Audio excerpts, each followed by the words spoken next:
everyone, welcome or welcome back to my channel Pookie Study. So first of all, wishing you a very happy new year to all of you.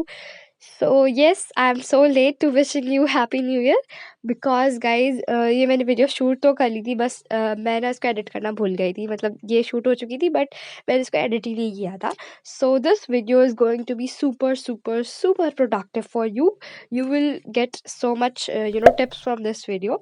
So stay tuned in this video, okay? So अभी आप लोग देख रहे हैं मैं task लिख रही हूँ. सो ये क्यूट सा छोटा सा मिनी नोटपैड मुझे मिला है अपने सामान में से जब मैं ढूंढ रही थी ना. तो मुझे मेरा एक क्यूट सा नोटपैड मिला जिसको मुझे याद आया कि मैंने इसके पीछे कुछ छोटी ड्राइंग्स भी बना रखी थी. तो फिर मैंने ना इसके पीछे वाली साइड से ना अपने टास्क लिखना स्टार्ट कर दिया. तो आज के टास्क मैंने काफ़ी सारे टास्क लिखे थे जिसमें मैंने 4-5 टास्क अच्छे से लिख दिए थे. तो पहला मेरा टास्क था कि मैं आर एस अग्रवाल की बुक में से मैथ्स के चैप्टर नंबर 2 पॉलिनॉमियल्स के क्वेश्चंस को सॉल्व करूँगी, ठीक है? तो बेसिकली मैंने ना एक्सरसाइज 2A और 2B कर ली थी और उसके एग्जाम्पल्स भी पहले कर लिए थे.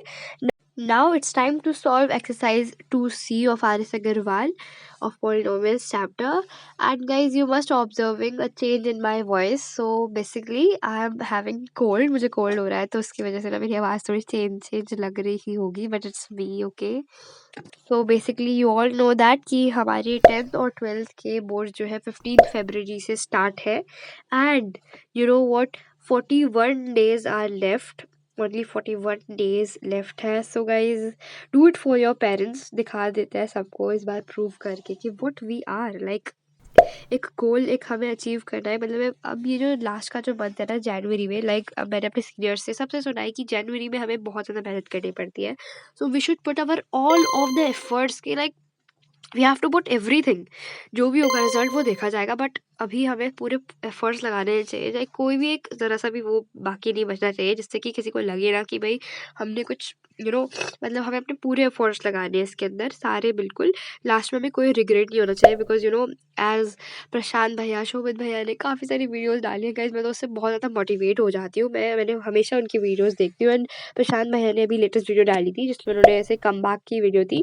वो बहुत ज़्यादा अच्छी थी, आप लोग भी देखिएगा. एंड उसमें उन्होंने बताया था कि रिग्रेट इज़ वेरी रिग्रेट बहुत ज़्यादा बुरी चीज़ है. रिग्रेट नहीं होना चाहिए. तो टू अवॉइड रिग्रेट हमें इस वक्त बहुत ज़्यादा मेहनत करनी है.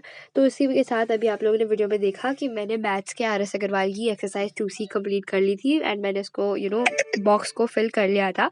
Now it's time to solve economic, मतलब सॉल्व नहीं, रीड इकोनॉमिक्स. सो बेसिकली मुझे इकोनॉमिक्स पूरी बुक इसकी रीड करनी थी एनसीईआरटी में से. मतलब इकोनॉमिक्स में सिर्फ 4 ही चैप्टर्स है. तो मैंने फर्स्ट चैप्टर से इसको स्टार्ट कर दिया था रीड करना. तो बेसिकली मेरे ना एक हैबिट है कि मैं ऐसे पेंसिल से ना अंडरलाइन कर करके उसको पढ़ती हूँ जिससे मुझे थोड़ा सा अच्छा लगता है. मतलब थोड़ा सा कंसंट्रेशन भी बढ़ता है कि मैं पढ़ रही हूँ, मैं रीडिंग लगा रही हूँ. बिकॉज एज मेरे सर ने कहा था कि the more you will read the more you will understand better. तो आपको पढ़ना ज़रूरी है, आपको रीडिंग लगानी है बुक्स की. सो दैट इज़ वाई मैं इकोनॉमिक्स की बुक की फुल एनसीईआरटी की पूरी रीडिंग लगा रही थी. ऐसे करते करते मैं मनी एंड क्रेडिट पर आ गई थी. तो बेसिकली मैंने सेक्टर्स एंड वाला जो सेकंड चैप्टर है वो वाला मुझे थोड़ा सा पढ़ रखा था मैंने. तो मैंने उसकी आधी रीडिंग लगाई थी तो इसलिए मैं इतनी जल्दी मनी एंड क्रेडिट पर पहुंच गई थी. And money and credit chapter भी बहुत बहुत बहुत ज़्यादा अच्छा है. So guys as I was telling you some strategy. So strategy number 1 से स्टार्ट करते हैं सबसे पहले. तो स्ट्रैटेजी नंबर 1 है सॉल्व सैम्पल पेपर. सो अभी के लिए तो अभी आपको जस्टली स्टार्ट कर देना चाहिए सैम्पल पेपर को सॉल्व करना.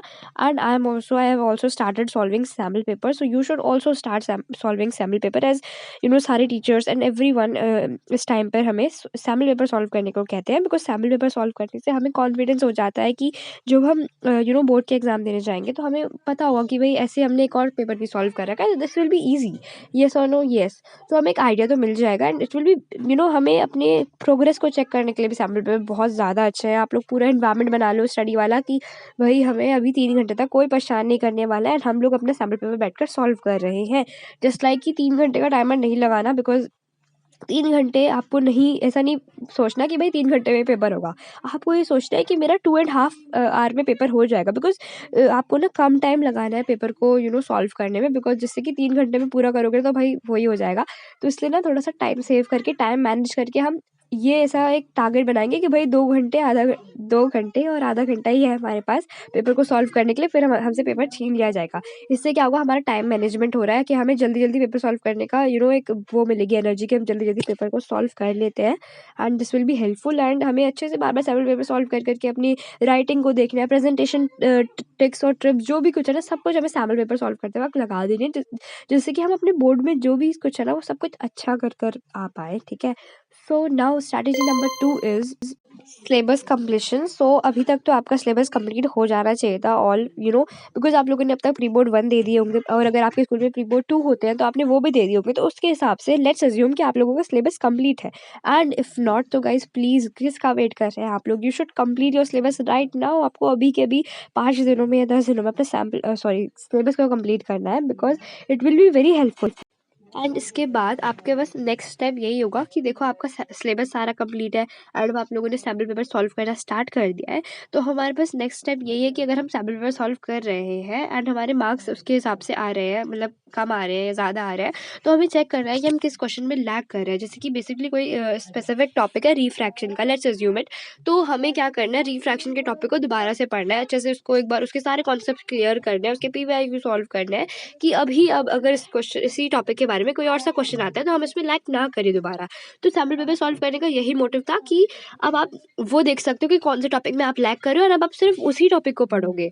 सो basically strategy number 3 is set target. So आप लोगों ने वीडियो में देखा कि मैंने टारगेट लिख लिए थे अपने, एंड 1 बाय 1 मैं उनको कंप्लीट कर रही हूँ, एंड उसके जो बॉक्सेस मैंने बनाए थे उसको फिल कर रही हूँ। तो अभी मैंने इकोनॉमिक्स की बुक फुल एनसीईआरटी रीड कर ली है एंड उस पर मैंने टिक लगा दिया है, एंड मैंने एक फर्स्ट कल के दिन का भी मैंने यही टारगेट रखा था, वो भी मैंने उस पर लगा दिया। बेसिकली इसके बाद मेरा नेक्स्ट टारगेट था बायोलॉजी का, how do organisms reproduce chapter को अच्छे से पढ़ना। सो बेसिकली मैंने एनसीईआरटी की बुक खोल ली थी और उससे अच्छे से जल्दी जल्दी रीड करना स्टार्ट कर दिया था, मतलब उसको अंडरलाइन करके उसको अच्छे से समझना स्टार्ट कर दिया था।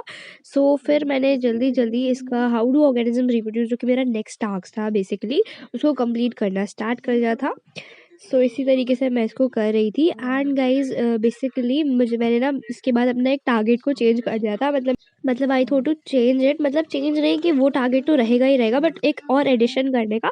सो आई थॉट कि मैं एक सैम्पल पेपर सॉल्व करूंगी, वो भी साइंस का, बिकॉज मैंने अभी साइंस का इतना ज़्यादा पढ़ लिया, मतलब ऑब्वियसली बायो का पढ़ लिया है, तो I will be revising all of the chapters of science and then I will sample paper of science. ठीक है, तो फिर मैं एक साथ सब कुछ एक वीडियो में इंक्लूड नहीं कर पाई, बिकॉज ये वीडियो काफ़ी ज़्यादा लंबी हो जाती है, ऑलरेडी ये इतनी लंबी हो चुकी है।